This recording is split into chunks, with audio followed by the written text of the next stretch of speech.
Awesome, everyone. You guys for doing this. It's good to have some OGs in the house who can help everyone get on the right path of creating and managing a community in Discord, which has become the de facto space where everything happens together with to a certain extent. Say like just 30 seconds about yourselves and introduce yourselves. That would be cool.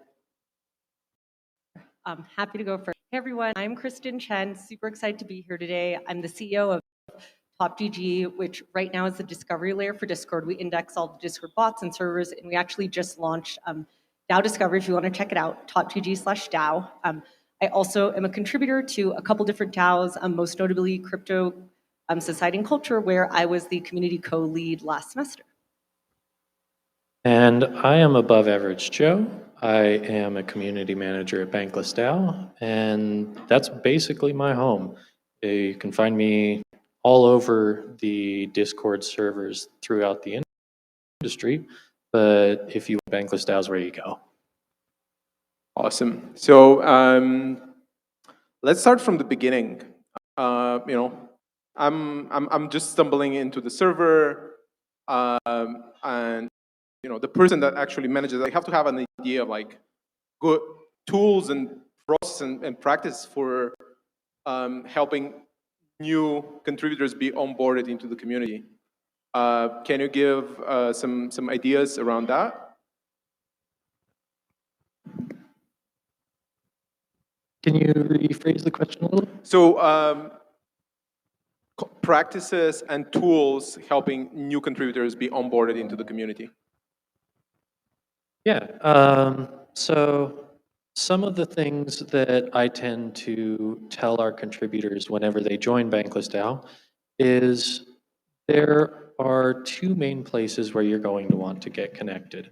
One where you are passionate and one where you are skilled. The skill may not always overlap with your passion, but it likely has a powerful impact on what your capabilities are within the DAO. And that skill is something that you can then teach to somebody else who is passionate in that area. And by plugging in both with passion and with skill, we are re-engineering the way that human talent is placed in an organization like this and optimizing in a way that the corporate structure never could. Yeah, happy to add a little bit from, I guess, the Discord perspective. So I think onboarding is incredibly important, and if you're creating a community, you need a very clear path to onboard someone into your server. Most DAOs I've seen usually start with having really clear values, almost an FAQ kind of description of their DAOs, like different channels and server, how everything works, where people have to acknowledge it. And then last but not least, a channel for introductions. And I think in terms of, onboarding someone from a new member all the way to a contributor, there's a lot of different ways to go about that, but the most important thing is to make it very accessible. And there's a lot of different Discord bots that can help, different bots such as reaction roles, the YAG bot, Me6, et cetera. But I think that the most important thing is showing like a really low barrier to entry. I think a lot of people who are new to DAOs often get nervous and they don't know how to contribute. So, having a mix of kind of automated process, but also that human touch can be really important. So making sure they have a place to go to ask questions if they get stuck in onboarding. And you talk more about bots tomorrow, right? Yes. Oh, yes. I will plug my talk tomorrow at 2:30, where I'll be talking about DAO discovery and also kind of Discord bot and community best practices. Awesome. So you mentioned like channels and people seeing how things work, but we know that there's always a lot of internal coordination happening. So what's your take on bringing transparency? Should all channels be public? Should everything be communicated publicly inside a DAO? I think that there is a balance that needs to be struck in what is public and what is not. Obviously, things that carry personally identifiable information, it is of a sensitive nature, and to leave something like that wide open can potentially create problems for the membership. And something like that, it makes sense to gate. But when you are looking at the overall contributions of the organization as a whole, we are at large a community. And in a community, communication is everything. And it is very difficult to communicate if you can't find anything that's been said. So transparency tends to be the default option to take. However, the growth of a system like Bankless DAO is such that when you are experiencing the sum total of what is available, it's too big of a fire hose to drink from. And in that respect, you want to curate that transparency. So you're not preventing people from accessing the information, but you are giving them a view that allows them to easily sift for the parts that are most relevant to them. Yeah, I have, I guess my answer to sum it up is really, it depends, and I'll share a couple of different examples. I think that it really depends on the size of your community and also how you want to design your community or the experience for new members to become contributors. So in crypto society and culture, one way we designed it was that we had a public Discord server with kind of campus channels that everyone could access, and also a set of channels for people who are backers. All of our channels initially were transparent, but we kept it to a small number of channels. And just because so much communication happens on Discord real time, we also had some core contributors that would write up a daily summary of kind of key discussion points in the server and share that out in a different kind of announcements channel that people really enjoyed. And I've seen a couple other DAOs kind of have that role as well. However, in other DAOs, such as Odyssey DAO, that are really large, sometimes in the onboarding, they'll set up kind of a list and say, hey, depending on what you're interested in, are you an engineer? Do you want to learn about DeFi? Do you have a product background, et cetera? Kind of reacting to those things will open up, specific channels, because sometimes new users can be super, super overwhelmed. So I think just think about the scale at which your community is. And then also I think it depends on how you're going to structure your staff to kind of manage those channels and engage with the different members in the community. Having a scribe is essential. I'm in like 150 servers, and I just read what the scribe sends. That's it. But both of you mentioned about like different access levels. How do you think about of the Discord server and specifically the interplay with on-chain identity? How do you guys think about that? Maybe Kristin can Sure, start. yeah, I'm happy to start. So gating, I would see, yeah, it depends. I guess a lot of my answers are, it depends, very customizable. Many DAOs, will use tokens to gate, and some will even use NFTs. The two most popular bots that we've seen are one by Guild. It's called kind of the Medusa Agora bot, which is really helpful. And then another big one is Collabland. I will say though, be very careful about scams, but we'll get into that a bit later. I think additionally, there's other ways to gate that are not necessarily relying on on-chain mechanisms. There's a lot of different leveling bots that you can use that gate certain channels depending on someone's activity in your server, however you want to kind of customize and design it. Yeah, gating is something that is useful, but only in a limited capacity. I do agree with that. So if you are attempting to get a valuable talent group and plug them into your organization, then gating becomes a barrier of entry to those people who have talent and want to apply it to your organization, but they may not be up to whatever gating criteria are required. And giving an avenue for those people to plug in is something that really allows for DAOs to capitalize on the human element, which is where they tend to specialize. It is utilizing that social energy that is so abundant to its maximum capacity. But when you're looking at things like governance for the overall system, the person who doesn't necessarily have skin in the game may not be the one that you want to get that input from. So you would want to gate more of that participation to those who are token holders or otherwise involved in a meaningful way. Right now, Bankless DAO is also looking at ways to sort of break down that barrier for those who have the specialist talent that is more unique to the situations at hand. So if there is a volunteer that is really potent in their knowledge set, then gating them out of that participation can also be detrimental. And engineering ways to get the input of those who are most qualified is something to be well considered as a caveat to any overall system of gating. So like scholarships and stuff, sort of thing. Yeah, and allowing the person who has a PhD in something to give you more of a context about what the proper dynamics to approach are as compared to the guy who did 2 minutes of research on Facebook. Awesome. Kristin, you mentioned scams, and in our space, it's a very prolific subset of content that we have to fight through. Any tips or tricks of how to protect the community from all of that?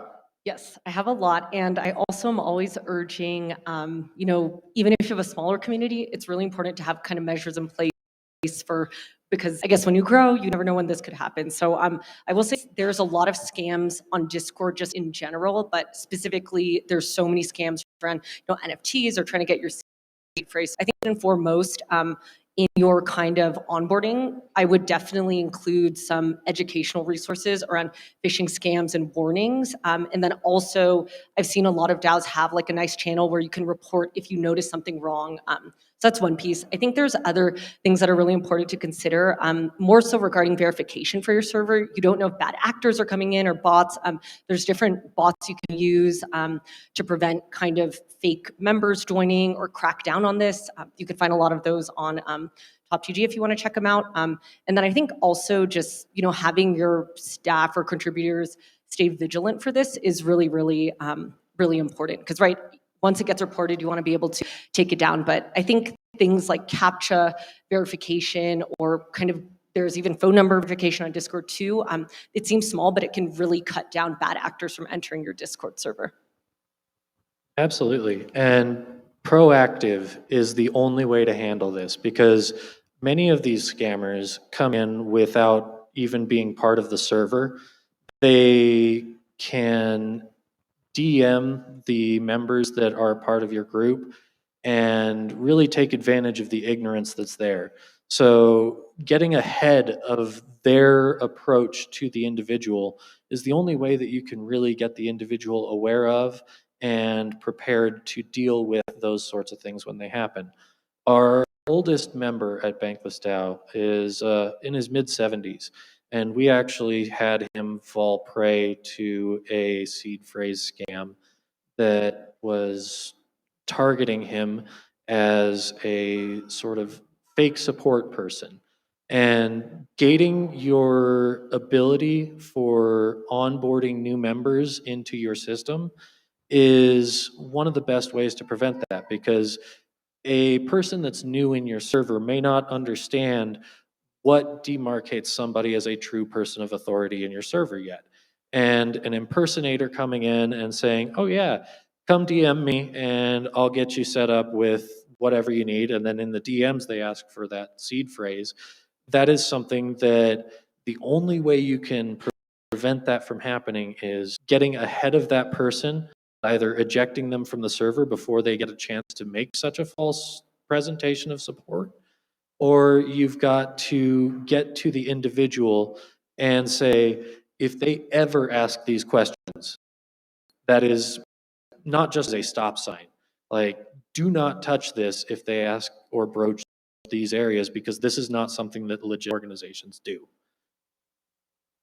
Okay, so I mean, scams are a problem of everyone, but especially of relatively bigger communities. So if we want to go take a step back and think of growing a community, you have a project, you want to build an ecosystem around it. should you face trade-off, right? You can focus on a wider net of more loose interactions and more incremental contributions, or a tight core of like almost full-time contributors. How would you go about addressing that trade-off? I think that the focus tends to be nuanced in an internal and external sort of capacity. So for the person that is more of that core contributor spending their full-time area, you're going to want to be more selective about who is able to fill those sorts of positions. You want to make sure they're well qualified, that they have the to actually execute on the vision and the overall goals of the organization. And then the external facing tends to be more useful when you are attempting to reach a wider audience. So that would be, rather than focusing on internal development, that is the outreach side of things. You want to cast a wide net for somebody if you want to bring them in and start using your protocol. And in those instances, a lower barrier is better. Yeah, I think it really depends. So I think whenever you're starting a DAO or designing a community, I would really kind of sit down with the core group of contributors and think about what you want a member's journey to be. Do you want a smaller community where everyone's contributing at a high level, or is your community more about awareness, and that there'll be kind of some people can learn, but you'll have kind of shades of members all the way to from part-time contributors to really core or full-time contributors. And so with that in mind, I think there's several tactics that you could take, right? Like one aspect I loved about when I joined DAO Masters, Nelson reached out, he was running onboarding, and he set up like a one-on-one with me, and they were intentionally curating, a really engaged, smaller community, which I thought was awesome. I've seen other servers that are more about kind of awareness, where they open it up to everyone, and then they make sure they have clear channels for people to raise their hand and share their specialties if they want to contribute. So I really think it can go either way. I think the most important thing is to make sure that your processes, whether it's onboarding, spam prevention, et cetera, or processes for contributors, scale with the size of your organization. Yeah. Okay, Ivan, we have just a minute left here. I wanted to see, is there anyone in the audience, because you have two of the foremost experts on Discord sitting up here right now. Does anybody have any specific question about Discord they want to ask? Here, I'll give you the mic. I'm just wondering, as you look towards the future, is Discord the thing, or does it get replaced by a new tool set? Is it up to the task? Discord is a tool, and as most tools do, it can wear out or become inadequate to the task that is expected of it because the job itself has changed. And I foresee a future where Discord was the original, but it is looked at as legacy, same way that AOL has. It may be powerful for onboarding the masses, but in terms of what a well-developed ecosystem looks like, it's not necessarily the forever home. Yeah, and I just want to jump in and say, I used to work at Chen. I worked there as Discord was kind of spinning up, and something is that Discord, OG is really designed with gaming in mind, and I think, they're branching out, but that's kind of the core, and I'm particularly curious about kind of decentralized solutions for Discord. We were actually just talking about that earlier, and I know you mentioned, I think one that Seed Club invested in. Yeah, Comma. So I'm really curious to see, what will emerge in the future, but I think it's pretty kind of early stages. Awesome. Thanks to both of you for sharing your knowledge with us today. And we'll probably go individually to have follow-ups. Thanks a ton. Yeah, thanks All right. so much. Thanks for our speakers.